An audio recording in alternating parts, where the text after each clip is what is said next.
नमस्कार, मी प्रणिता बोरसे. आपण पाहत आहात TV9 मराठी आणि आता विविध क्षेत्रातील बातम्यांचा आढावा घेणार आहोत न्यूज टॉप 9 च्या माध्यमातून. सुरुवातीला टॉप 9 मोठ्या बातम्या. स्थानिक स्वराज्य संस्थांच्या निवडणुकांचं पडघम. निवडणूक आयोगाकडून राज्य सरकारला प्रभाग रचनेसंबंधी सूचना. प्रत्यक्ष निवडणुका ऑक्टोबरमध्ये 2 टप्प्यांमध्ये होण्याची शक्यता. जामखेडमध्ये हॉटेल व्यावसायिकाच्या मुलावर गोळीबार. कुणाल बंडू पवार असं गोळीबार झालेल्या तरुणाचं नाव. जामखेड पोलीस ठाण्यात अज्ञात व्यक्तींविरोधात गुन्हा दाखल. गुन्हेगारांना कायद्याचा आणि पोलिसांचा धाक उरलेला नाही. आमदार रोहित पवारांची ट्विट करत टीका.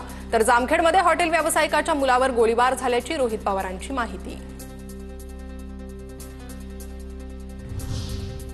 पुण्यातील कार अपघात प्रकरणातील जखमी MPSCच्या विद्यार्थ्यांचा खर्च सरकार उचलणार. मुख्यमंत्री फडणवीसांचं आश्वासन.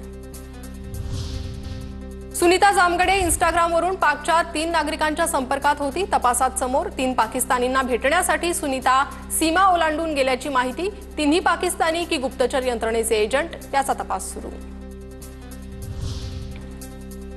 सुनीतानं LOCवर एकटं सोडलेला तिचा मुलगा नागपुरात पोहोचला.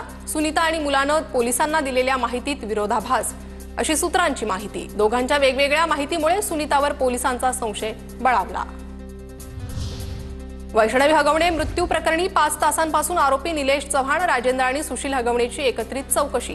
मृत्यू प्रकरणात सहभागाबाबत तपास सुरू. मोठे खुलासे होण्याची शक्यता.